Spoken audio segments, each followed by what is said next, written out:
Hello guys, এখন আমাদের এখন ফুচকা খাওয়ার জন্য আমরা প্রস্তুত। মা সব রেডি করছে, দেখো। দেখে তো দারুণ লাগছে আলু পুরটা মাখাটা। আগে আমাকে তুমি আগে খাও। আচ্ছা, খেয়ে টেস্ট করে দেখছি কেমন বানাই, কেমন হয়েছে।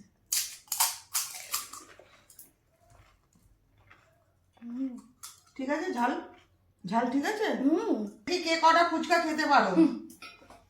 কম্পিটিশন, কে কটা ফুচকা খেতে পারো? দারুণ হয়েছে, দারুণ। 3 নম্বর 4 নম্বর ফুচকা, 10 টাকার ফুচকা আমার কমপ্লিট। তোমাদের যেখানে থাকো সেই লোকেশনে 10 টাকার কটা করে ফুচকা দেয়, কমেন্টে কিন্তু জানিও। এটা আমার 20 টাকার জন্য রেডি। খাও খাও খাও। তাহলে আমি একটা তোমাকে খাই দিই, খেয়ে বলো।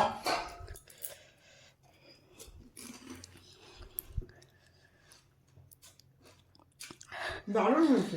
দারুণ। আলুর মাখাটা জাস্ট দেখো তোমরা, উফ, লোভনীয়, দারুণ হয়েছে। আর এই আমরা সরঞ্জাম নিয়ে বসে আছি, এটা এক্সট্রা লাগলে। কি ঝাল দিয়েছো গো, হেভি ঝাল হয়ে গেছে। খেতে খেতে খুব ঝাল হয়ে গেছে।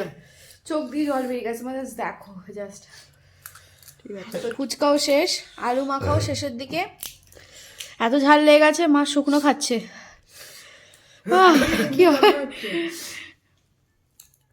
এত ঝাল লেগে গেছে, আমার চোখ দিয়ে জল বেরিয়ে এসছে, পাচ্ছি না এত ঝাল। কিন্তু এটাই তো টেস্ট, ফুচকাতে যদি ঝাল না হয় তাহলে আর কি হলো বলো। ফুচকা শেষ, টক জল পড়ে রয়েছে। আলু মাখাটা তো দারুণ হয়েছে, আলু মাখাটা শেষের দিকে। আলু মাখাগুলো শুধু শুধু মেখে খাওয়া হচ্ছে। আমার অনেকটাই ছিল খেয়ে, এখন এইটুখানি রয়েছে বাকি। ঝালে দেখো কেমন করছে। হেভি ঝাল হয়েছে। ঝালও হয়েছে, ভালোও হয়েছে। উচ্চ ঝাল না হলে ভালো লাগে না। তোমরা কে কটা ফুচকা খেতে পারো কমেন্টে কিন্তু জানিও।